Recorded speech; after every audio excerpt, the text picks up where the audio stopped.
उपस्थित बंधू भगिनींनो, आपले पालकमंत्री आमचे दादाजी भुसे, रवींद्र पगार, संजय दुसाणे,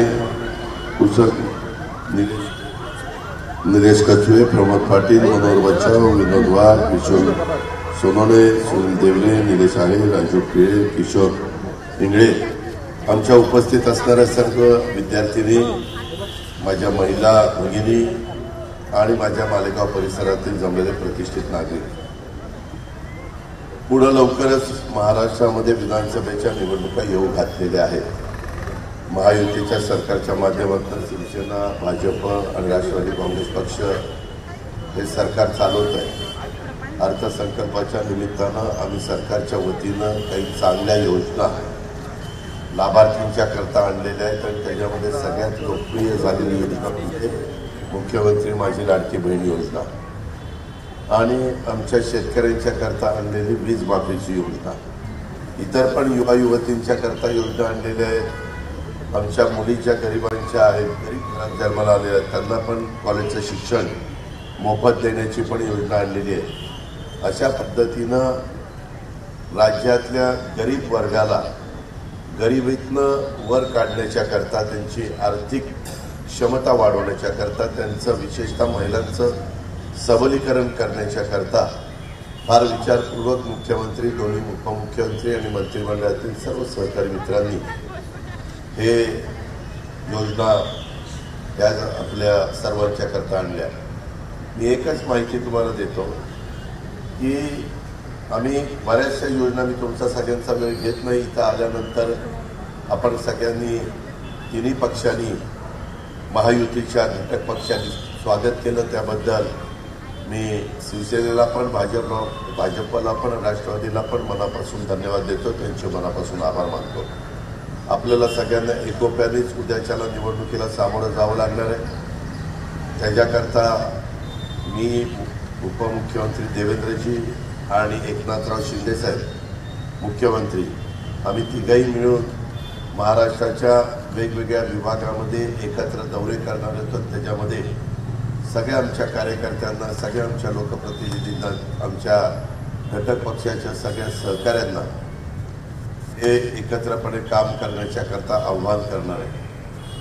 आपल्या सगळ्यांची एकजूट, उद्याच्याला पुन्हा विधानसभेच्या निवडणुकीचा निकाल लागेल त्यावेळेस युतीचं सरकार पुन्हा राज्यामध्ये आलं पाहिजे, अशा प्रकारे आमचा सगळ्यांचा मानस आहे. त्याच्याकरता नागरिकांनी पण आशीर्वाद द्यावे. मी या निमित्तानं उपस्थित असणाऱ्या बहिणींना सांगेन की आमचे विरोधक टीका करतात की ही योजना नंतर चालणार नाही. मी पालकमंत्री दादाजी भुसेंच्या साक्षीनं सांगतो की उद्याच्याला पुन्हा महायुतीच्या ताब्यामध्ये आपण महाराष्ट्रातल्या जनतेने सरकार दिलं तर ज्या ज्या योजना आम्ही सुरू केल्यात, विशेषतः वीज माफीची योजना माझ्या शेतकरी बांधवांच्या करता, बळीराजाच्या करता, आणि 1 जुलै 2024 पासून पुढं पण आम्हाला ती योजना 5 वर्ष चालवायची आहे. त्या 5 वर्ष आत्ताचे जे 5-6 महिने आहेत ते सगळ्याचा विचार जर केला तर जवळपास माझ्या मायमाऊलीला, माझ्या भगिनीला, आमच्या मुलीला 21 ते 65 वर्ष वयोगटातल्या जवळपास 1 लाख रुपये त्या ठिकाणी मिळणार आहेत. 1 लाख महिलांनो, माझ्या मायमाऊलींनो, ती रक्कम काही कमी नाही. तुम्ही तुमचा जो खर्च असतो, तुम्हाला कुठं काही मर्यादा पडत असतात, तुमच्या ज्या काही इच्छा असतात त्या इच्छेला मुरड घालावी लागते, त्याच्यातनं तुमच्या अकाउंटला हे पैसे जाणार आहेत. उद्याच्या 17 तारखेलाच आम्ही भाऊबीज 19 तारखेला आहे आणि 17 तारखेलाच जुलै आणि ऑगस्टचे ज्या महिला लाभार्थी म्हणून त्यांचा विचार केला गेला आहे, त्यांची निवड केली गेली, त्यांच्या अकाउंटला उद्याच्या 17 तारखेलाच प्रत्येकी 3,000 रुपये हे त्या ठिकाणी देण्याचं काम देखील आम्ही करणार आहोत. त्याच्यातून शिवशाहू फुले आंबेडकरांच्या महाराष्ट्राचा सर्वांगीण विकास व्हावा, गरीब वर्गाला देखील हे सरकार आमचाही विचार करत आहे, अशा प्रकारची एक भावना त्यांच्या मनामध्ये निर्माण व्हावी आणि आमच्या मायमाऊलींचं सबलीकरण व्हावं, हा त्याच्या पाठीमागचा उद्देश आहे. अधिक बोलत नाही.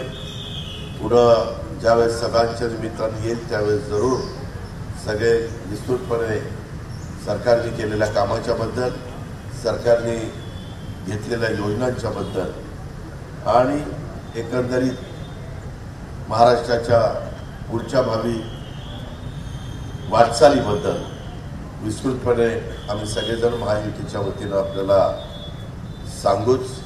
एवढंच सांगतो. पुन्हा एकदा इतर तिन्ही पक्षांनी स्वागत केलं त्याबद्दल तिन्ही पक्षाच्या सन्माननीय पदाधिकाऱ्यांचं आभार मानतो. स्वतः पालकमंत्री इथं उपस्थित राहिले त्याबद्दल पालकमंत्र्यांना पण खूप खूप धन्यवाद देतो आणि पुढच्या कार्यक्रमाला जाण्याची परवानगी घेऊन आपली रजा देतो. जय हिंद, जय महाराष्ट्र. एबीपी माझा, उघडा डोळे बघा नीट.